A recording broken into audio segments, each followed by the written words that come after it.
আসসালামু আলাইকুম। সংবাদপত্রে সংবাদ বেরিয়েছে যে হাজার হাজার ব্রিটিশ নাগরিক দুবাইতে প্রপার্টি আছে, কিন্তু এখানে ডিক্লেয়ার দিচ্ছে না ব্রিটেনে, যার ফলে সরকার ট্যাক্স থেকে বঞ্চিত হচ্ছে। Britain's dodge tax on Dubai property. Thousands of British nationals could be avoiding tax on the property investment Dubai by failing to tell HM Revenue and Customs. তারা ফেল করছে। লিগ প্রপার্টি তারা দেখছে 17,000 British national, তাদের 22,000 property দুবাইতে আছে। এটা 2022 সালের spring মতো 17,000 ব্রিটিশ নাগরিকের দুবাইতে টোটাল 22,000 প্রপার্টি রয়েছে, এবং বলছে অনেকেই ডিক্লেয়ার করতেছে না। 13,000 অর্থ তারা রেন্ট দিয়ে দিছে। 17,000 ব্রিটিশ নাগরিকের 22,000 প্রপার্টি আছে দুবাইতে, অনেকেই ডিক্লেয়ার দিছে না। তারপরে 13,000 মতো প্রপার্টি, 17,000 মধ্যে 13,000 মতো 22,000 total property, 13,000 property already owners of 13,000 property তারা অলরেডি রেন্ট দিয়ে দিছে, মানে রেন্ট দিচ্ছে। HMRC রেকর্ড ফর 21-22 দেখা গেছে অনলি 1,900, মানে 13,000 রেন্ট দিলেও 1,900 মানুষ তারা show that only UK resident declare their earning money. তারা বলছে তারা মানে পয়সা রোজগার করতেছে, বাকিরা অনেকেই দেয় নাই। এবং অনেকে মনে করতেছে যে দুবাইয়ের যে রেন্টের ইনকাম ইউকে থেকে ভালো। কিছু কিছু ক্ষেত্রে দুবাই যদি থাকে সেই ক্ষেত্রে সেই দেশের ট্যাক্স দিবে, এটা আছে। এখান থেকে দিলে ইউকেতে ট্যাক্স দিতে হবে।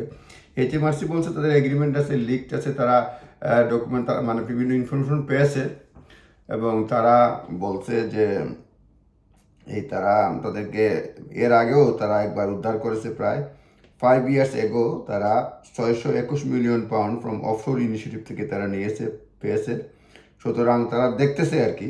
এখানে বলছে those British link who were identified having both property in the Emirates included 57 criminal who were British or foreign national convicted in UK, as well as 105 British or linked bankrupt, disqualified director, tax chief or person under investigation। বলছে এরা পাইছে already, ওদেরকে এখানে convicted, তারপরে আমিরাতে property কিনছে। লেখছে 57 criminals যারা ব্রিটিশ এবং কিংবা ফরেন ন্যাশনাল কিন্তু ইউকেতে কনভিক্টেড হয়েছে, আর 105টা মানে ব্যাংক্রাফট, 105 জন ব্যাংক্রাফট বা ডিসকোয়ালিফাইড ডাইরেক্টরস বা ট্যাক্স চিফ, তারাও বলছে আন্ডার ইনভেস্টিগেশনস তারা প্রপার্টি কিনছে। সুতরাং এটা ডাটা দিয়েছে। সুতরাং সরকার খোঁজখবর নিচ্ছে আর কি। সুতরাং যারা আইনের বাহিরে আছেন তারা আইনের মধ্যে আসাটাই শ্রেয়, কারণ HMRC খোঁজখবর নিচ্ছে, এর আগেও নিয়েছে, অনেক মিলিয়ন পাউন্ড টাকা উদ্ধার করেছে। সরকারের কাছে খবর আসছে যারা ট্যাক্স এভেইড করে বা কনভিক্টেড আছে, ক্রিমিনাল বিভিন্ন চার্জ আছে প্রপার্টি নিয়ে বিভিন্ন কারণে, লেখছে ব্রিটিশ এবং British linked bankrupt, disqualified director, তারা এখানে সম্পত্তি গিয়ে কিনছে দুবাইতে। এখন দেখা যাক কী হয়। আপনারা ভালো থাকবেন, এটাই জাস্ট ইনফরমেশন পারপাস। আসসালামু আলাইকুম।